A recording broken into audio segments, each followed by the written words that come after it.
All right, welcome back. What a week in tech. Seriously, it was a total whirlwind from these huge corporate power plays all the way to some pretty personal questions about our privacy. We've got the whole rundown for you, so let's just jump right in. Okay, so picture this. You're at a concert, right?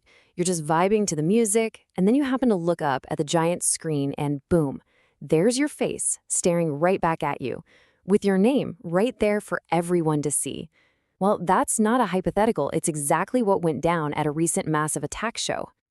And you can imagine, people in the crowd were kind of freaking out. A mix of shock and, fascination.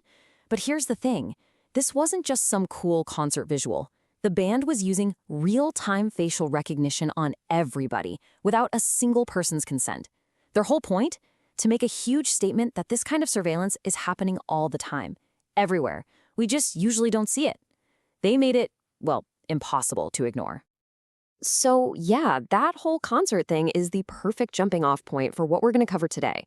We're diving into AI getting a little too personal, a huge power play in the tech world, some major threats to your privacy, and then we'll lighten things up with some legendary tech fails and some pretty weird and wonderful gadgets. All right, so from AI scanning your face at a show, we're now moving on to an AI that wants to look even deeper, like into your medical future.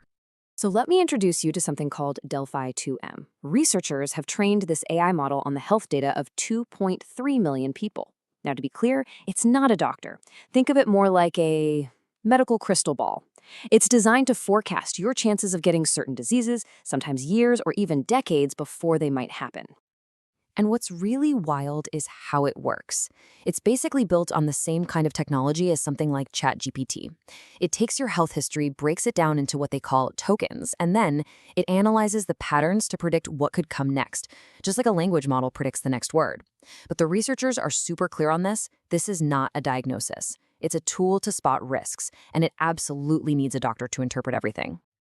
Okay, so let's shift gears from the deeply personal to the seriously powerful. Something absolutely massive just happened in the world of computer chips. Two giants who used to be bitter rivals have decided to bury the hatchet and team up.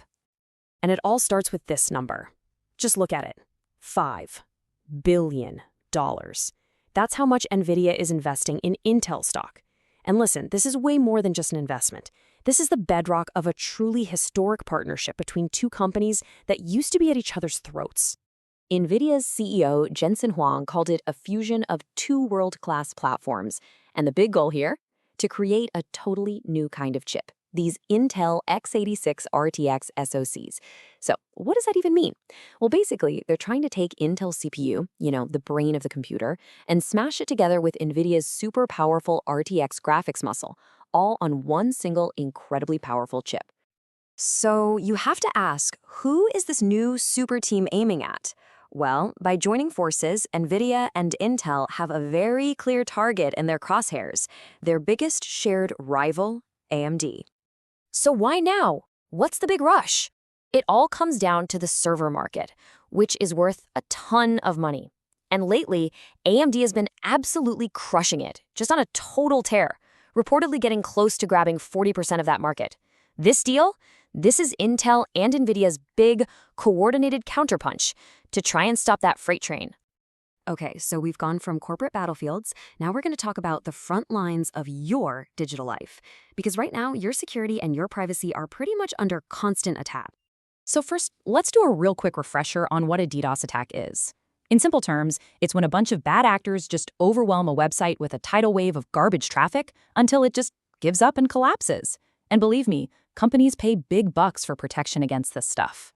Which is what makes this next story just perfect. So Cloudflare, one of the biggest names in the business of protecting you from DDoS attacks, had a major outage. And the cause?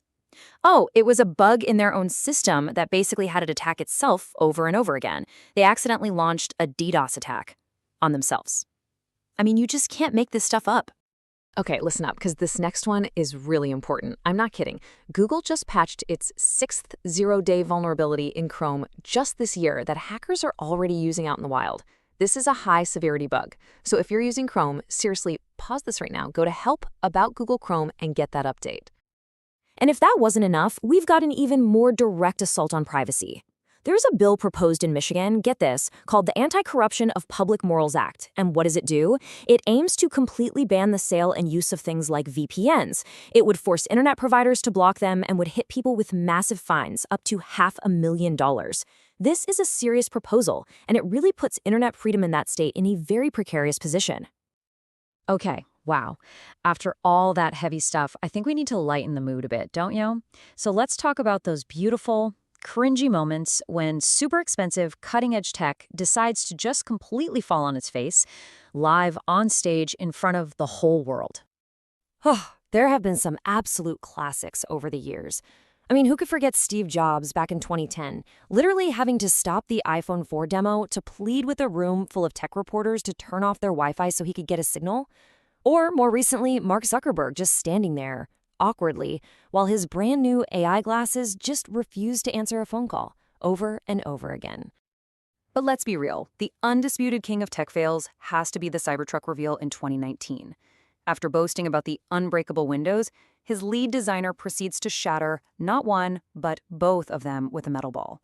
And all Elon Musk could manage to say into the microphone was, "Oh my fucking God." Just an all-time legendary moment. All right, let's wrap this up with a look at some new gadgets. And this week was kind of weird because it gave us something that is just ridiculously overpriced and a shockingly powerful little gadget that honestly looks like it came out of a candy store. So first, let's talk about phone straps. Apple just came out with a new crossbody strap, but it only works for the iPhone 17 series, and it'll set you back $59. $59. Meanwhile, Google released a rope wristlet that works with pretty much any phone case for $7. Yeah, you heard me right, 7. And speaking of things you'd never expect, this quote just perfectly sums up the vibe in the ultralight backpacking world this week. They've found a new champion, a new hero, and what is it? A Haribo gummy bear. No, seriously, a gummy bear power bank. I know, it sounds absolutely ridiculous, but just look at the stats here. The go-to power bank for serious hikers has been this Nightcore Pro. It's all carbon fiber, super serious stuff. But this little gummy bear thing, it's actually lighter, has the exact same 20,000 milliamp hour capacity, and it costs about a quarter of the price. The backpacking community is understandably losing its mind over this thing. And that really brings us full circle, doesn't it? We started with an AI that puts your face on a jumbotron without your permission, and we talked about another that wants to map out your entire medical future. The tech is just moving so incredibly fast, and it leaves us with a really big question we all need to think about. Thanks for joining me.